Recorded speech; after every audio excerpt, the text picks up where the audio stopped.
ब्रह्मा विष्णु महेश तक को भी ज्ञान नहीं था। अब पुण्यात्माओं, या खटके दिल में आकर बात देख, जो प्रथम बार ये सुनेंगे, जब तक यह लालटेन नहीं दिखाऊंगा, जब तक ये सदग्रंथ रूपी लालटेन आपको नहीं दिखाऊंगा, तब तक आपके अंदर उथल पुथल पैदा हो जाएगी कि ये अच्छा सिरफिरा संत है। ब्रह्मा विष्णु महेश को भी कहते हैं, इनको ज्ञान नहीं था सदग्रंथों का, यानी यथार्थ ज्ञान नहीं था। हाँ, नहीं था। दास नहीं कह रहा, उनकी हिस्ट्री में लिखा है, उनके जीवनी में लिखा है। अब आपको फिर वो दिखाता हूँ, थोड़ा सा देखिए। यही पवित्र श्रीमद् भगवत गीता, श्रीमद् देवी भागवत यानी दुर्गा पुराण और गीता प्रेस गोरखपुर से प्रकाशित। बताओ फिर कसर के रहेगी। गीता प्रेस गोरखपुर से प्रकाशित पुस्तक हिंदू धर्म के लिए एथेंटिक है, श्रोधार्य है और सत्यमान्य है। और उसमें लिख रखा है ये। अब बुद्धिमान समाज है, अशिक्षित नहीं है, शिक्षित है। पहले वो केवल एक संस्कृत भाषा जानने वाले आध्यात्मिक ज्ञान से अपरिचित थे और हमारे पूर्वज कति अक्षर ज्ञान रहित थे। और उन संस्कृत के ज्ञाताओं को, हम उन आचार्यों को वेद ज्ञान और पुराणों के ज्ञान से युक्त मानते रहे, क्योंकि हम ये समझते थे ये संस्कृत भाषा जानते, इन्होंने सदग्रंथों को पढ़ा, ये सही बता रहे। वो बिल्कुल 100% वेदों और गीता जी के विरुद्ध हमें ज्ञान सुना कर चले गए। उनका क्या दोष था? जिनको वो भगवान मानते थे उनको ज्ञान नहीं, ब्रह्मा विष्णु महेश को पता नहीं। अब देखना श्री विष्णु जी के विषय में वो कितना ज्ञान रखते थे, देखिएगा। अब ये देखो श्रीमद् देवी भागवत, वही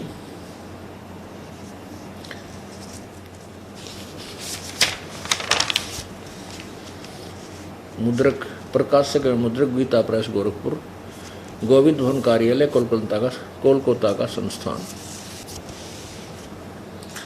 यहाँ देखिएगा प्रश्न नंबर 28 पे प्रथम सकंद, पहला सकंद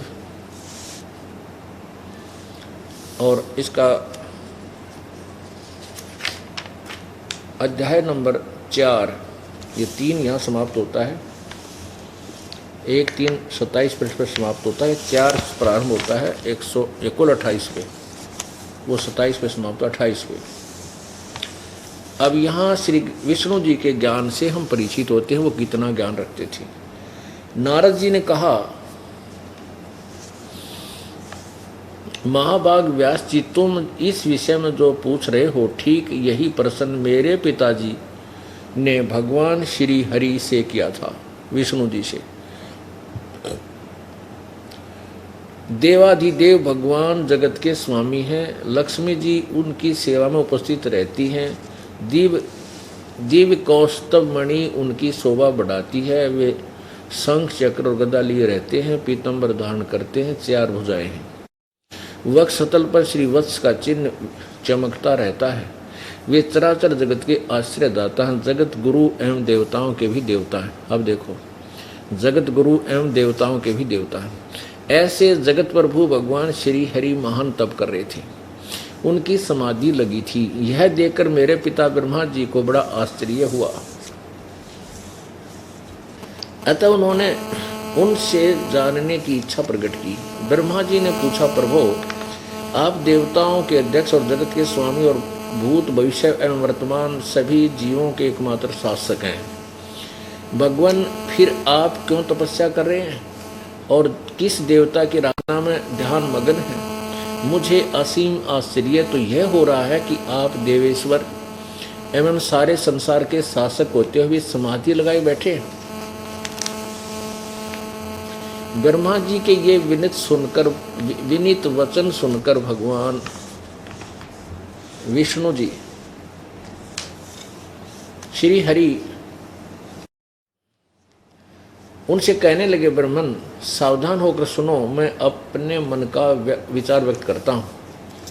देवता और दानव मानो यह सभी जानते हैं कि तुम सृष्टि करते हो, मैं पालन करता हूँ, संकर संहार किया करते हैं, किंतु फिर भी वेद के पारगामी पुरुष अपनी युक्ति से यह सिद्ध करते हैं कि रचने पालने और संसार करने की यह योग्यता जो हमें मिली है, इसकी अधिष्ठात्री शक्ति देवी है।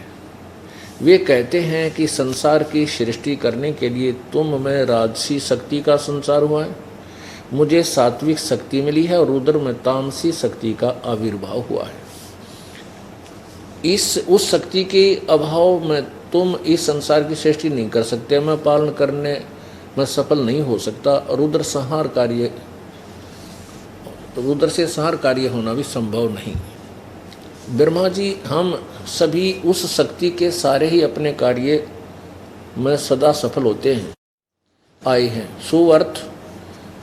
सुअर्थ प्रत्यक्ष और परोक्ष दोनों ही उदाहरण मैं तुम्हारे सामने रखता हूँ। सुनो, यह निश्चित बात है कि उस शक्ति के अधीन होकर ही मैं शेष नाग की सैया पर सोता और सृष्टि करने का अवसर आते ही जाग जाता हूँ। मैं सदा तप करने में लगा रहता हूँ। उस शक्ति के शासन से मैं कभी मुक्त नहीं रह सकता। विष्णु जी कह रहे हैं कि मैं उस दुर्गा के अधीन रहता हूँ, उससे बाहर मैं नहीं जा सकता। वो सुप्रीम पावर है मेरी। शक्ति के शासन से सदा कभी मुक्त नहीं रह सकता। कभी अवसर मिला तो लक्ष्मी के साथ सुखपूर्वक समय बिताने का सौभाग्य प्राप्त होता है। मैं कभी तो दानों के साथ युद्ध करता रहता हूँ, राक्षसों के साथ। अखिल जगत को भय पहुंचाने वाले दैत्यों के विकराल शरीरों को शांत करना मेरा परम कर्तव्य हो जाता है। ये 29 पृष्ठ पर हम पढ़ रहे हैं। मुझे सब प्रकार से शक्ति के अधीन होकर रहना पड़ता है, दुर्गा के। उन्हीं भगवती शक्ति का मैं निरंतर ध्यान किया करता हूँ, मैं तो उसकी पूजा करता हूँ। ब्रह्मा जी, मेरी जानकारी में इन भगवती शक्ति से बढ़कर दूसरे कोई देवता नहीं है। अब विष्णु जी तो स्पष्ट कर रहे हैं, मेरी बूझ में, मेरे ज्ञान में तो इस दुर्गा से ऊपर कोई भगवान नहीं है, मैं इसी की पूजा करता हूँ, इसी का ध्यान लगाता हूँ। अब दुर्गा जी कहती है वो परमात्मा तो कोई और है, उसकी भक्ति करनी चाहिए। इससे सिद्ध हुआ श्री विष्णु जी को कोई ज्ञान नहीं था, आध्यात्मिक ज्ञान नहीं था। लोक वेद शास्त्र साधना तप आदि किया करते थे। आगे देखिएगा, ये प्रमाण आपको दिखाते हैं इसी दुर्गा पुराण के 562 पृष्ठ पे, 7वां स्कंद, प्रश्न नंबर 562। देवी के द्वारा हिमालय को ज्ञान और उपदेश और ब्रह्म स्वरूप का वर्णन, यानी कोई ब्रह्म के विषय में बताना। अच्छा देखो, अब देवी जी पहले तो अपने तुक्के लगाती है। श्री देवी जी कहने लगी, पर्वतराज, इस प्रकार योग युक्त होकर मुझ ब्रह्म स्वरूपा देवी का ध्यान करे। यह ध्यान आसन पर भली भांति बैठकर तुकी भक्ति के साथ करना चाहिए। अच्छा, उस ब्रह्म का क्या स्वरूप है? अपने से अन्य किसी और के बारे में बता रही है। उस ब्रह्म का क्या स्वरूप है यह बतलाया जाता है, जो प्रकाश स्वरूप सबके अत्यंत समीप में स्थित, हृदय रूप गुहा में स्थित होने के कारण गुहाचर नाम से प्रसिद्ध और महान पद अर्थात परम प्राप्य है। वह समस्त प्रजा के ज्ञान से परे है, यानी सब जो ज्ञान तुम्हें प्राप्त है उससे अलग है, अर्थात किसी की बुद्धि माने वाला नहीं है। वह यह तुम जानो, जो परम प्रकाश रूप है, जो सूक्ष्म से अति सूक्ष्म है, जिसमें संपूर्ण लोक और इन लोकों में निवास करने वाले प्राणी स्थित हैं, वही यह अक्षर ब्रह्म है। वह सबके प्राण है, वही सबके प्राण है, वही सबकी वाणी है और वही सबके मन। वह यह परम रहस्य सत्य, अमृत और अविनाशी तत्व है। सौम्य, उस वेदने योग्य लक्ष्य का तुम वेदन करो, अर्थात उस प्राप्त करने योग्य उस परमात्मा को ही तुम टारगेट बनाकर उसी की भक्ति करो। मन लगाकर उसमें तन्मय हो जाओ।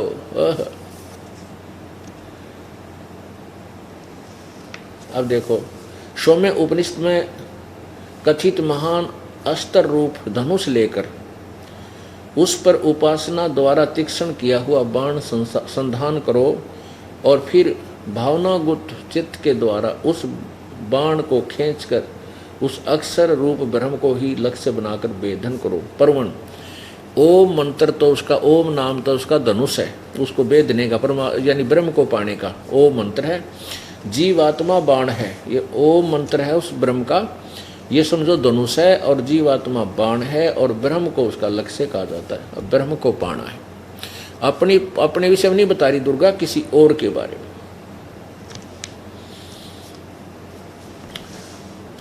उस एकमात्र परमात्मा को ही जाने, दूसरी सब बातें छोड़ दो। यही अमृत रूप परमात्मा के पास पहुंचने का पुल है। यानी और पूजा त्याग के, अच्छा के देखो, वह यही 563 पर, वह है यह सबका आत्मा ब्रह्म लोक रूप दिव्य आकाश में स्थित है, यानी ब्रह्म लोक में रहता है। अब क्या सिद्ध हो गया कि श्री विष्णु जी कह रहे हैं कि मैं दुर्गा से ऊपर किसी को भगवान मानता ही नहीं, इससे ऊपर कोई देवता यानी प्रभु नहीं है। और दुर्गा कह रही है कि वो परमात्मा तो कोई और है, उसी की पूजा करनी चाहिए, उसका ओम नाम है, उसी के से उसकी प्राप्ति होती है, वो ब्रह्मलोक में रहता है। अब पुण्यात्मा जो पुराण है ये किसी ऋषि द्वारा कथित है, और दुर्गा आदि देवताओं यानी ब्रह्मा विष्णु महेश का संवाद इसमें लिपिबद्ध है। सत साही।